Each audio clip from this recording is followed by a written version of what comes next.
Na watizameni sasa hivi walivyokuwa na ghuluu na huyu Sheikh Walid. Hamjaona madhahiri za ghuluu sasa?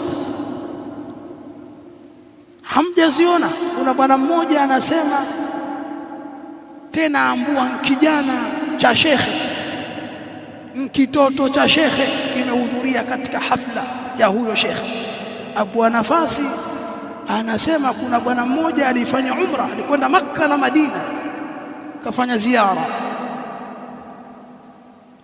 Aliporudi akakutana bwana mmoja, yeye kafanya ziara kwa Sheikh Walid. Walipozungumza, bwana wewe watoka wapi? Mimi natoka Makka na Madina, tukafanya umra huko. Yule akamwambia na mimi natoka kufanya ziara ya Sheikh fulani. Ati yule aliotoka kwenye ziara, aliotoka kwenye kufanya umra, anamwambia basi tubadilishane thawabu zako wewe za kumzuru huyo shekhe ulomtaja, unipe mimi na mimi nikupe zako. Yule bwana ikawa kuna watu wataingia peponi kwa ibada ambazo hawakuzijua kwamba ndizo zinawapeleka peponi. Na hii kiswa alisimulia sana marhumu Sheikh Mustafa, babangu, Mungu amrehemu. Mashekhi wanajua kabisa, mimi sitaki niongee Kiarabu hata neno moja. Watu walikutana, watu wawili, mmoja anatoka umra, tusema umra anatoka Maka na Madina, mmoja anatoka Dar es Salaam kumtembelea Sheikh Walid. Walipokutana njiani wakasalimiana, hawajai kuonana. Mmoja akamuuliza mwenzake, unatoka wapi? Kaambia mimi natoka umra. Na wewe mwenzangu?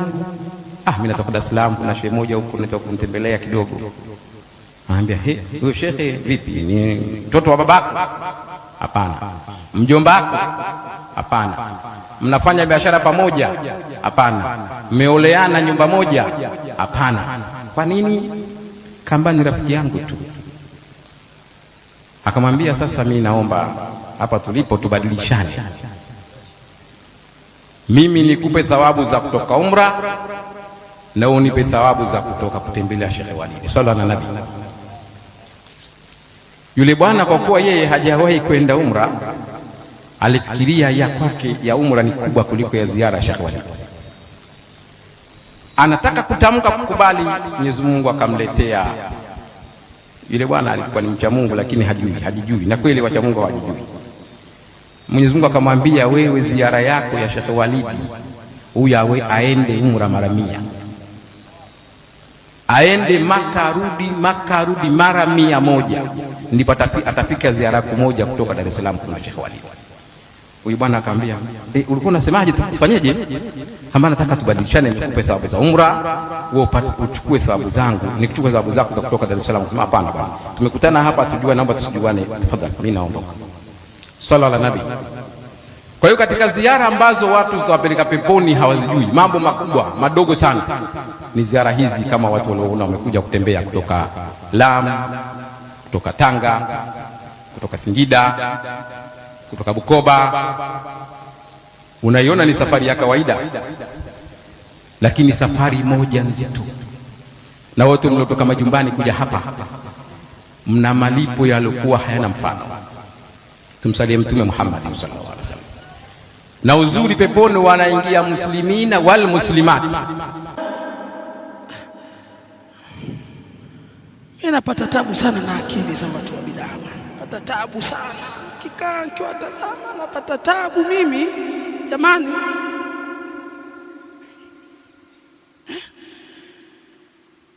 Huyo anaosema na mashehe wapo bwana, na huyo asemwaye ziara yake ndio thawabu zake zitakazibadilishwa na ziara ya umra, na yupo. Basi yule bwana eti yupo katika kutafakari, akubali kuzitoa zile thawabu, anakaa vile ziko mfukoni, ni hela dola, na akainama hivi ghafla kama asema, akaambiwa na Allah, ziara yako wewe thawabu zake huyo azuru umra 100, itafikia ziara thawabu za ziara yako kumzuru Sheikh Walid.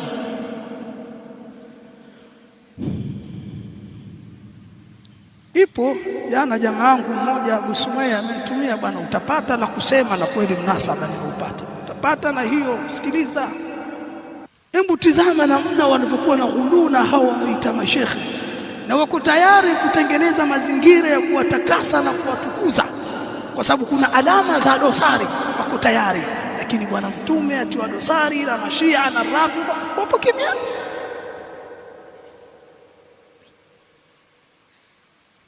Sasa yako mengi tu, hilo moja la watosha. Watu wa bid'a bwana hawana nafasi ya kumpenda bwana mtume sallallahu alaihi wasallam, hawana, sio wapenzi wa bwana mtume, ni watu warongo. Achilia mbali, ndio watu wenye madhahiri ya shirki, uchawi na uganga. Hao mnawasema hivyo ni watu tumewasikia wazi watakao watu ndio kwa waganga wafanye uchawi, ni watu wanaoimba na kuhani, watu wapo kwenye taarabu, wana bendi za taarabu. Ni mtu anasimama shekhe anamtunza mwanamke, yuko juu ya mimbari anaimba, anakwenda anamtunza, la ilaha illa Allah. Mtizama maasi ya kiasi gani watu kufikia. Mwanamke mtu mzima anaimba, yeye shekhe enda amtunza hela, alafu ziara yake eti na ziara ufanye umra 100. Niacheni bwana, nyie watu wabaya bwana, nyie waovu bwana, mna ghuluu bwana. Hivi mna akili salimu kweli? Wewe unasema una akili salimu kweli? Haya maneno ni ya sawa? Alafu mbona hakuna hata mtu anakuja akasema hapana bwana, ndio maana nyinyi mmetofautiana na as-salafiyun. Sisi huwezi kuzungumza batil ukaacha, utaitwa, utanasihiwa, urekebishe, au watu watakujibu tu, lakini wao wanakwenda ghuluu kwa kuwatetea mashehe zao na walimu wao, lakini si kutetea mwenendo wa bwana mtume sallallahu alaihi wasallam. Asiwa za vunjwa sunna za bwana mtume mbele yao, na hawezi kutetea sunna ya bwana mtume sallallahu alaihi wasallam. Hilo liko kwa ahli sunna na yule aliyowafikishwa na Allah subhanahu wa ta'ala.